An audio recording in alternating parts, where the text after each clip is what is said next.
తిరుమల లడ్డు అపవిత్రమంటూ రాజకీయ దుష్ప్రచారం. కూటమి నేతలు క్షమాపణ చెప్పాలి.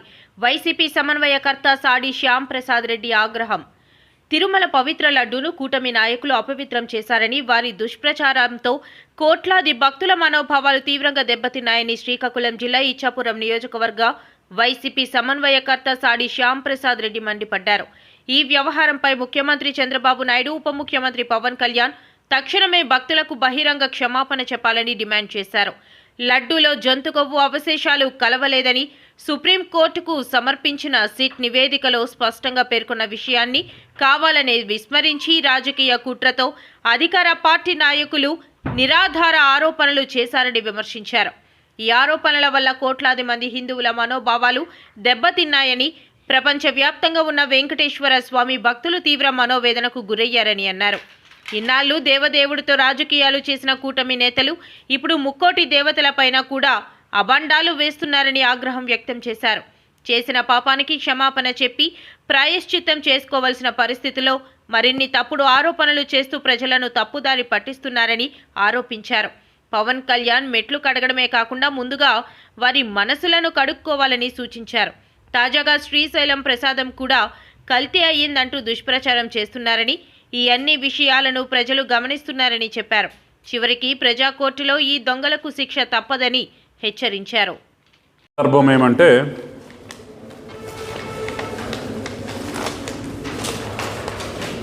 రెండు 2024లో కూటమి ప్రభుత్వం ఏర్పడిన తర్వాత వాళ్ళ అధికారంలోకి రావడానికి ఏవైతే హామీలు ఇచ్చారో ఆ హామీలు నెరవేర్చలేక ప్రజలు వాళ్ళపైన పెట్టుకున్న ఆశలు వమ్ము చేసిన పరిస్థితి అధికారంలోకి వచ్చిన కొద్ది నెలలకే రాష్ట్రంలో ఒక వాతావరణం ఏర్పడింది.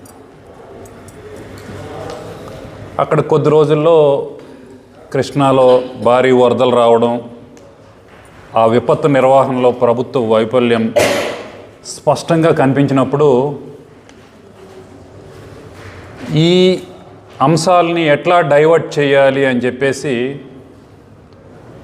స్వయంగా ముఖ్యమంత్రి నారా చంద్రబాబు నాయుడు గారు సెప్టెంబర్ 2024 18 సెప్టెంబర్ అనుకుంటాను, ఎటువంటి ఆధారాలు లేకుండా ఒక రాజ్యాంగబద్ధమైన పదవిలో ఉన్న వ్యక్తి ఒక మాట్లాడాలంటే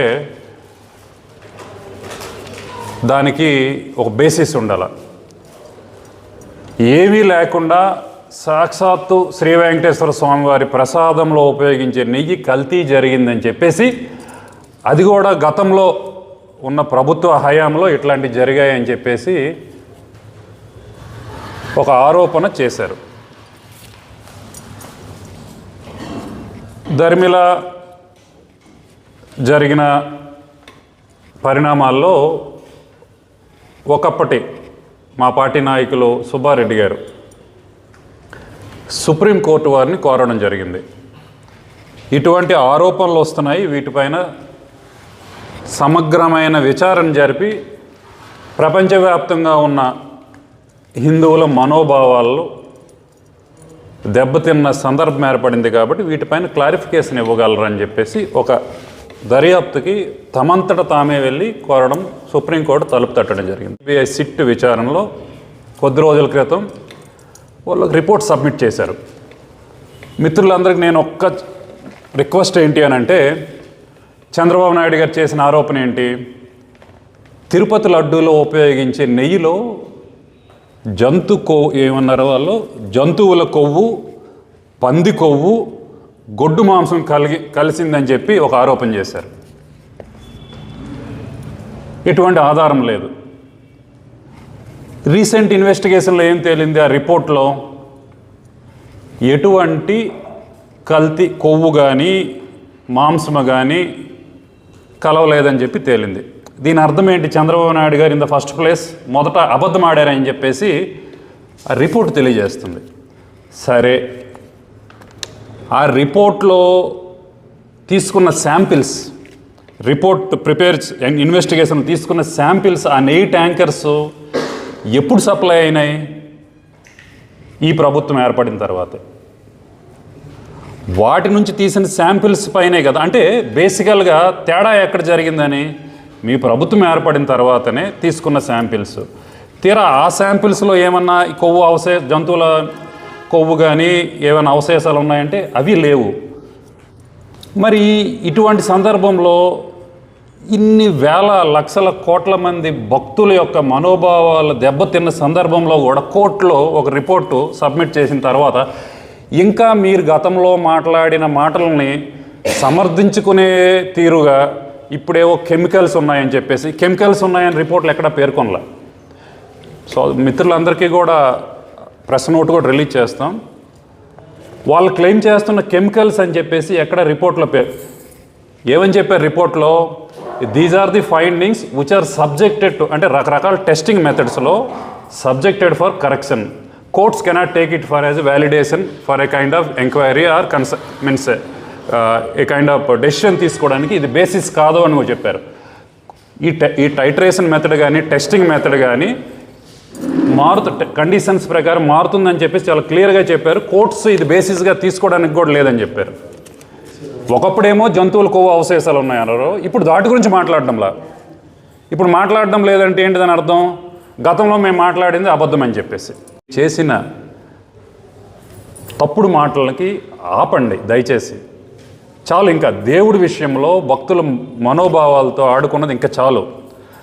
రాజకీయ ప్రయోజనాల కోసం ఇంతకంటే ఈ వయసులో మీరు ఇంతకంటే దిగజారడం బాగోదు. రాజకీయాల నుంచి రిటైర్మెంట్ తీసుకునే సమయంలో గౌరవంగా రిటైర్మెంట్ తీసుకుంటే హుందాగా ఉంటుంది.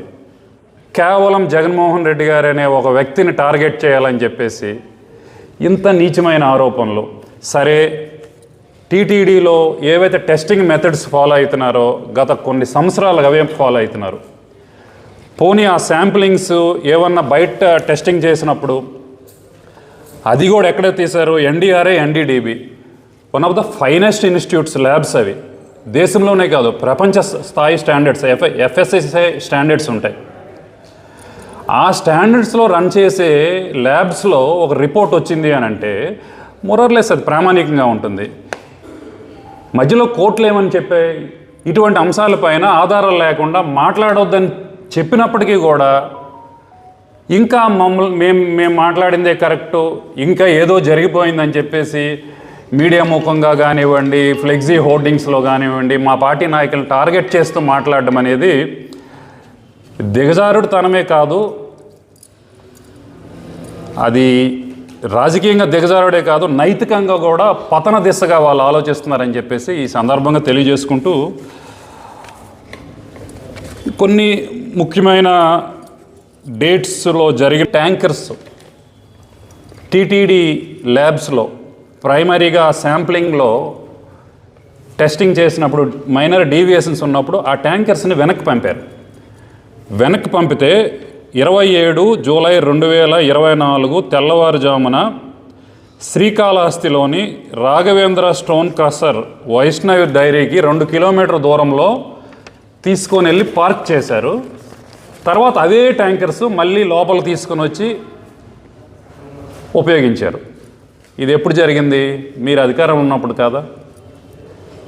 మీరు అధికారంలో ఉన్నప్పుడు TTD sampling and testing TTD ల్యాబ్స్లో ఒక డీవియేషన్ మాట వరుసకు వెనక్కి పంపి మళ్ళీ అదే ట్యాంకర్స్ లోపల తీసుకుని వచ్చేసినప్పుడు తప్పు ఎవడు చేసినట్లు? జగన్మోహన్ రెడ్డి గారి ప్రభుత్వంలో లేకపోతే అప్పుడున్న టీటీడీ పాలకవర్గం జరిగినట్ల, మీ సమయంలో జరిగినట్ల? శాంప్లింగ్ ఏ టైంలో తీశారు? మీ టెన్యూర్లోనే కదా. మరి ఇన్ని జరిగినప్పుడు మీరేం చెప్పారు? శ్యామలరావు అనే ఒక వ్యక్తిని తీసుకొచ్చాం, టీటీడీని ప్రక్షాళన చేస్తామని చెప్పారు. ఇప్పుడు శ్యామలరావే కరెక్ట్ కాదు అని చెప్పేసి సింగాల్ గారిని తీసుకొచ్చారు. ఇప్పుడు ఆయన తీసి ఇంకొకరిని అనుకుంటాను. అంటే రవిచంద్ర అధికారులు మీ టైంలోనే నియమించమయ్యారు, శాంప్లింగ్ కూడా మీ టైంలోనే జరిగింది. మీరు అసలు అంతిమంగా మీరు ఏం చేయాలనుకుంటున్నారు? జస్ట్ బికాజ్ జగన్మోహన్ రెడ్డి గారు క్రిస్టియన్ కాబట్టి అతని మతానికి వ్యతిరేకంగా హిందూ మతం మీద ఏదో చేస్తాడని 24లో కొన్ని మాయ మాటలు చెప్పి సంక్షేమ పథకాలు ఇస్తూ సూపర్ 6 అని మరొక 6 సంక్షేమాలు ఇస్తామని చెప్పుతూ అవి పక్కన పెట్టి వెంటనే తిరుపతి దేవాలయం మీద పడి ఏదో కల్తీ జరిగింది, ఏదో పశువులు కొవ్వును తీశారని చాలా చండాలం పదమును వాడి ఈ భారతదేశంలో ఏ రోజు లేనిది ఒక మచ్చ తెచ్చారు.